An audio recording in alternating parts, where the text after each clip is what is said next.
menggores masa, dan menyimpan makna tersirat.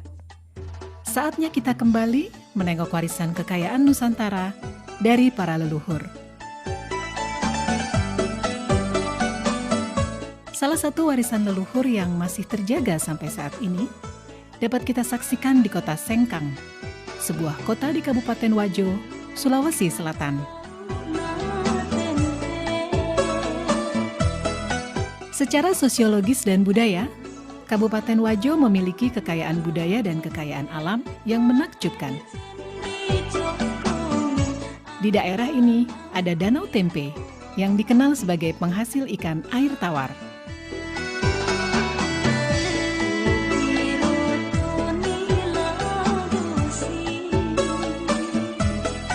Danau Tempe terbentang laksana cermin raksasa di sisi barat kota Sengkang. Danau ini memiliki pesona alam yang elok dan unik. Perkampungan nelayan tradisional bernuansa Bugis berjajar sepanjang tepian danau. Berjarak 2 km arah timur kota Sengkang, dekat Danau Lapulung, terdapat kampung adat Attakae. Di sana terdapat bangunan duplikat rumah adat Wajo. Salah satu di antaranya yang terbesar adalah Seo Raja atau Istana Raja Latenri Bali.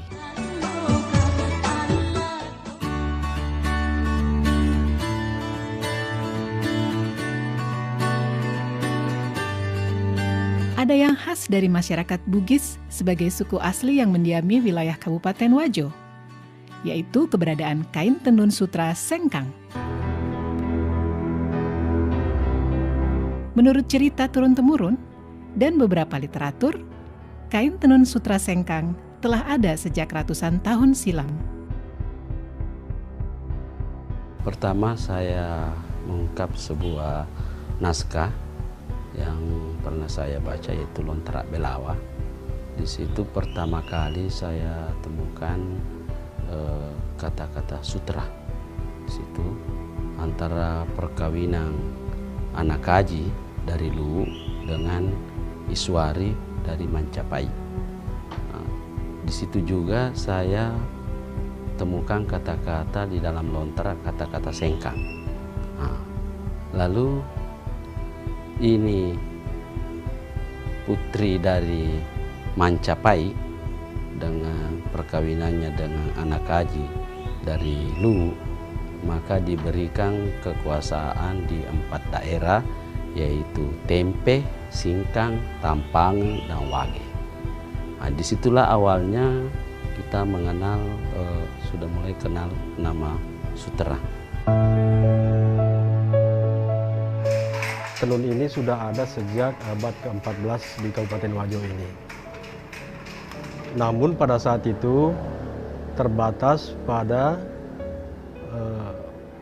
pembuatan untuk pemakaian sendiri, bukan untuk komoditi dagangan. Misalnya seseorang ingin melakukan hajatan pernikahan, terutama pada acara-acara pernikahan, itu biasanya anak-anak perempuan itu diminta atau disuruh oleh orang tuanya untuk menenun sarung, apakah untuk dipakai dia sendiri ataukah untuk orang tuanya. Itu sehingga belum terjadi di masyarakat sebagai suatu komoditi dagangan, tetapi hanya untuk pemakaian sendiri. Sejarah tentang tenun sutra Sengkang tidak dapat dipisahkan dari peran perempuan Bugis dalam keluarga. Orang tua suku Bugis di zaman dulu menjadikan tenun sutra sebagai salah satu cara dalam mendidik anak perempuan mereka. Budaya orang Bugis itu kan dulu kan kebanyakan petani. Nah, perempuannya nggak ada pekerjaan kalau lakinya sudah turun ke sawah.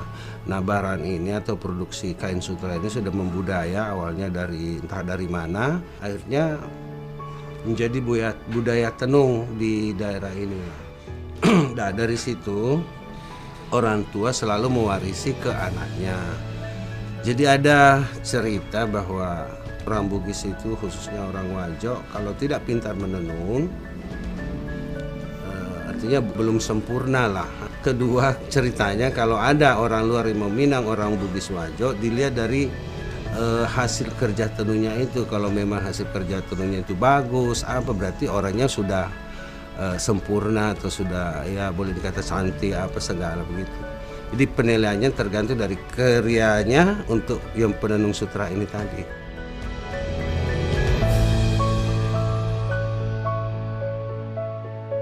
Salah satu cara untuk mendidik anak-anak perempuan zaman dulu agar supaya perempuan-perempuan ini bisa menjaga diri, terhindar daripada hal-hal negatif, sehingga lebih banyak dianjurkan atau disuruh oleh orang tuanya untuk tinggal di rumah untuk menenun. Nah, sehingga akhirnya menjadi suatu tradisi dan budaya pada masyarakat Bugis, khususnya di Kabupaten Wajo ini, setiap anak perempuan harus pandai menenun. Dalam bahasa lokal, yaitu Bugis, sutra disebut dengan sabbe. Menengok ke masa yang lalu, aktivitas masyarakat Wajo dalam mengelola sutra sudah dilakukan secara turun-temurun, baik dalam skala industri rumah tangga maupun industri menengah.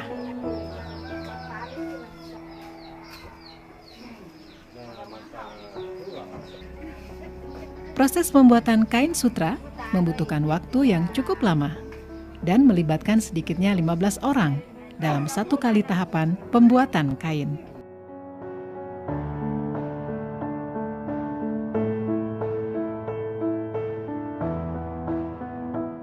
Sebelum menjadi benang sutra, ada proses yang cukup panjang yang dimulai dari peternakan ulat sutra.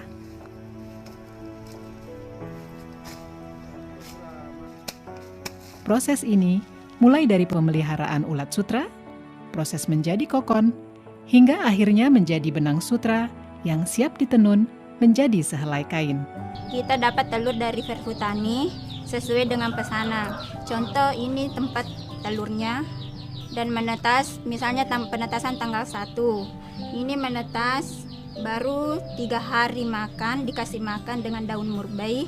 Ada memang khusus daun murbei itu. Baru 3 hari makan, baru ada instar pertama, artinya tidur. Instar pertama itu 2 kali 24 jam. Ulatnya tidur itu tidak makan. Baru setelah instar pertama, makan lagi selama 2 hari. Masuk instar 2. Begitu seterusnya sampai instar 4. Ini sudah masuk instar 5. Artinya ini masuk untuk proses pengokonan. Tinggal 3 hari proses pengokonan. Dia akan membungkus dirinya jadi kepompong. Itu seratnya, dia mengeluarkan air liur dari mulutnya. Bikin bundaran untuk membungkus dirinya. Dan bundaran itulah disebut kokon, dan itulah yang menjadi sutra.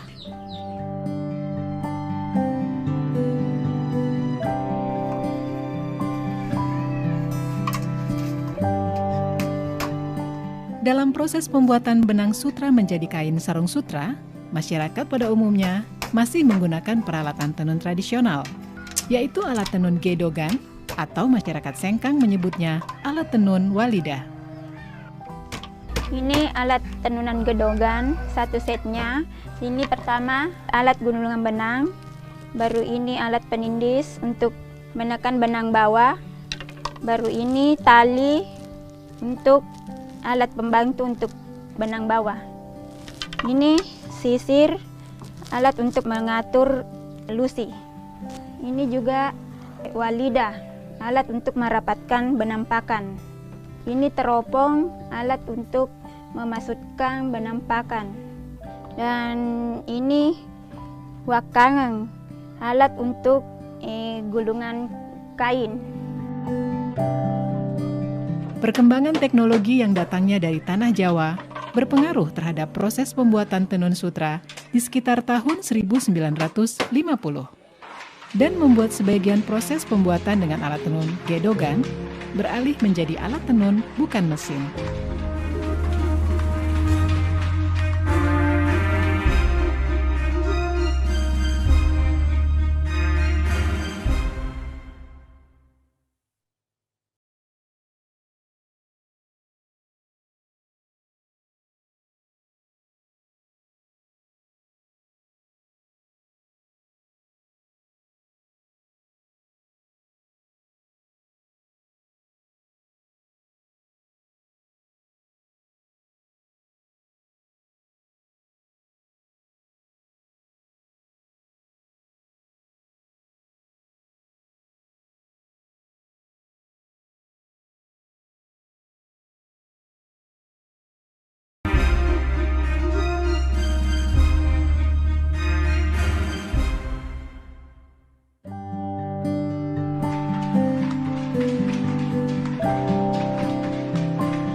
seorang pengusaha yang lebih dulu sebenarnya berkembang, tenun ATBM itu ada di Pulau Jawa, terutama di Bandung.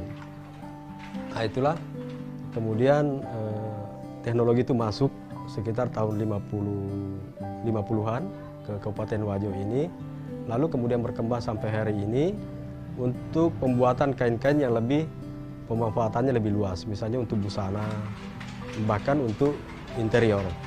Itu bisa diproduksi dengan ATBM yang lebar kainnya lebih lebar daripada kain gedogan itu yang hanya sebatas 60 cm. Kalau tenun ATBM itu sampai hari ini sudah ada lagi pengembangan baru, bisa mencapai 150 cm.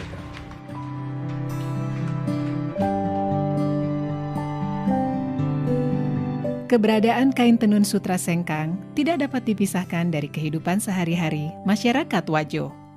Bahkan di tahun 70-an, tenun sutra seolah mempunyai keistimewaan tersendiri saat hari raya tiba. Tidak hanya itu, sutra sengkang mempunyai nilai simbolik yang sangat tinggi dalam menerjemahkan hubungan suami istri dalam kehidupan masyarakat Wajo.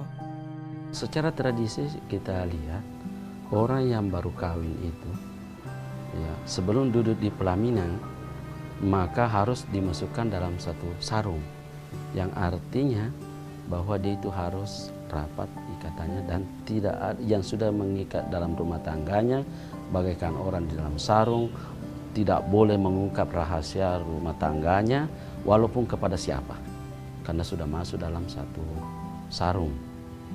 Lalu sarung itu dijahit dalam artian sebagai simbolik untuk tidak ada lagi yang akan membicarakan rahasia, kelemahan dan kelebihan di dalam rumah tangganya itu.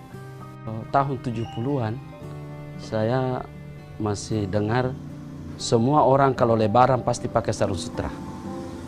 Kalau hari lebaran itu bunyinya sarung sutra, kalau di masjid orang berdiri untuk salat semua pasti terbunyi kedengaran sebagai kain sutra. Dan saat itu juga orang pada pakai sutra sebagai pakaian salat Idul Fitri. Lalu yang kedua yang saya lihat, orang Wajo itu biar sebagai ibu rumah tangga dia memenuhi kebutuhan suaminya, memasak, memelihara anak, juga dia masih melakukan aktivitas itu dan tidak ada yang terabaikan, semua jadi.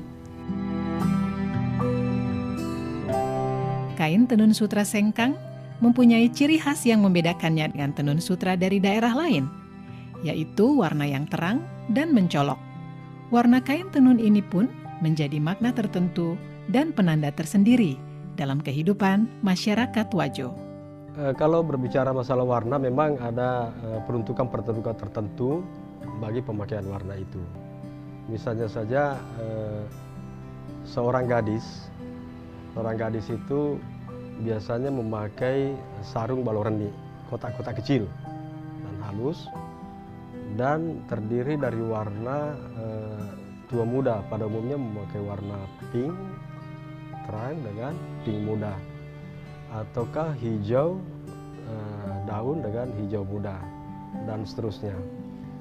Berbeda kalau perempuan itu sudah berkeluarga, itu juga memiliki ciri warna tertentu, ataupun laki-laki yang masih lajang belum menikah. Nah, sehingga pemanfaatan sarung itu pada zaman-zaman yang lampau, pada umumnya keluarga-keluarga jika menghadiri undangan membawa serta keluarga-keluarganya. Jika suatu keluarga memiliki anak laki-laki, itu dibawa serta dalam suatu acara pesta pernikahan, dan dipakaikanlah sarung yang menandakan bahwa si anak ini masih bujang. Di keluarga lainnya juga mungkin membawa anak gadisnya yang juga memakai sarung yang menandakan bahwa dia masih masih gadis. Ya, sehingga kadang-kadang terjadi perjodohan setelah acara itu, karena pada saat berkumpul, orang-orang sudah bisa melihat, oh si keluarga ini ada memiliki anak laki-laki yang masih bujang, keluarga ini masih memiliki anak yang masih gadis. Jadi ada warna khusus untuk kalangan bangsawan, warna hijau karatong, kalau di sini kan hijau datu, itu dikhususkan untuk kalangan bangsawan. Ada warna kuning, ada warna merah, ada warna ungu. Itu ada tempat-tempatnya bahwa kalau warna ini, kalangan ini yang bisa, umur sekian yang bisa pakai. Itu dulu, tapi sebagian sekarang masih daerah di Tanah Bugis masih pertahankan itu. Sebagian juga tidak pertahankan lagi.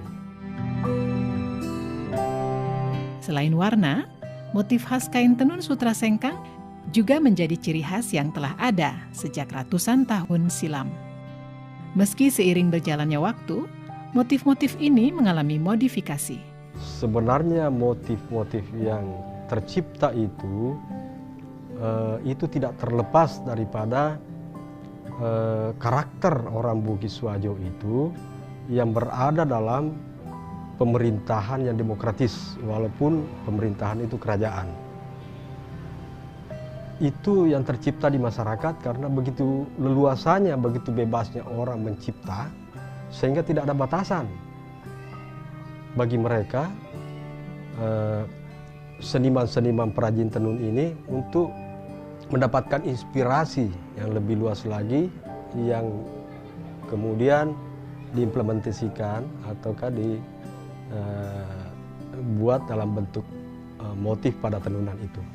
Yang mencirikan kekhasan daripada lipas sabbe atau sarung sutra sengkang itu terletak pada tumpalnya. Tumpal itu biasanya berbentuk garis-garis vertikal ataupun berbentuk motif kembang, tetapi pada umumnya dan harus dalam hitungan ganjil. Misalnya kalau dia garis vertikal, hitungannya pasti selalu ganjil, dan di tengah-tengahnya ada garis yang lebih tebal yang disebut datu. Dalam bahasa Bugis, tumpal itu disebut kafala, kafala lipa. Jadi kalau sarung Bugis itu mutlak harus ada kafala. Di dalam kafala itu atau tumpal itu ada satu garis tebal yang disebut datu. Itu tidak boleh sama ukurannya dengan garis-garis yang ada di sampingnya. Begitupun sekalipun itu misalnya dalam bentuk kembang tumpalnya itu, misalnya modifikasi motif kotak, katakanlah ini balok tengah, kemudian tumpalnya berbentuk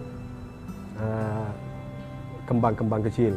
Hitungannya selalu ganjil, 1, 2, dan 3. Tetapi dalam penempatan garisnya itu harus ada di tengah-tengahnya itu berbentuk garis besar atau lebih tebal ukurannya, lebih lebar ukurannya dibandingkan garis-garis yang ada di sampingnya. Ya, motif ini namanya balomakalu atau motif melingkar. Posisinya dalam posisi horizontal. Sarung ini diproduksi kurang lebih 50 tahun yang lalu. Jadi motif makalu ini menggambarkan hubungan antara manusia dengan manusia dalam kehidupan sehari-hari. Kalau dalam agama Islam disebut hablum minan nas. Motif ini namanya balotetong atau motif vertikal. Ini menggambarkan hubungan antara manusia dengan Tuhannya. Jadi karena masyarakat Wajo adalah masyarakat yang religius, sehingga dalam penciptaan motifnya pun juga itu tergambarkan bahwa hubungan antara manusia dengan Tuhan itu juga sangat penting. Sehingga terciptalah balotetong ini. Motif ini namanya baloreni atau motif kotak kecil. Biasanya peruntukannya untuk kaum perempuan. Filosofi daripada baloreni itu adalah kotak-kotak kecil yang berarti perempuan itu memiliki kehalusan baik dari perasaan, tingkah laku, dan lain sebagainya, dan penguasaannya pun juga berada pada lingkup kecil. Motif ini namanya malolobang, biasa juga disebut surak laba. Artinya terdiri dari paduan motif-motif yang berbentuk kotak yang lebih besar. Motif ini namanya motif atau balom mapagiling. Teknik menenunnya dipadukan dua teknik sekaligus. Ini teknik tenun ikat dengan teknik subi. Subi ini biasanya dipakai pada teknik pembuatan motif lagosi atau kembang-kembang lainnya. Mirip dengan teknik songket yang digunakan di Sumatera ataupun Kalimantan. Selain motif-motif yang memiliki filosofi yang syarat dengan adat istiadat, ada juga motif lagosi yang beberapa tahun belakangan mempunyai tempat istimewa bagi para pecinta kain tenun sutra sengkang.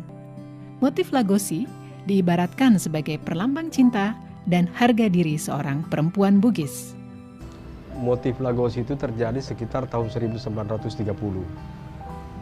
Ketika itu secara besar-besaran masyarakat Wajo, kaum lelakinya itu banyak yang merantau, seperti misalnya ke Malaysia, ke Sumatera, di Kalimantan, dan daerah-daerah lainnya.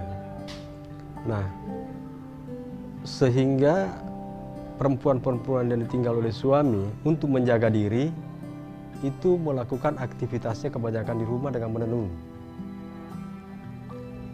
Dari situlah kemudian muncul inspirasi, kerinduan mereka akan kembalinya sang suami, maka ditenunlah motif-motif lagosi itu yang berbentuk setangkai kembang. Itu perlambang cinta yang terus dijaga, sekalipun bertahun-tahun ditinggal oleh suami. Menjaga kesucian, menjaga harga diri seorang perempuan, saya kira di seluruh Indonesia adalah harga mati juga.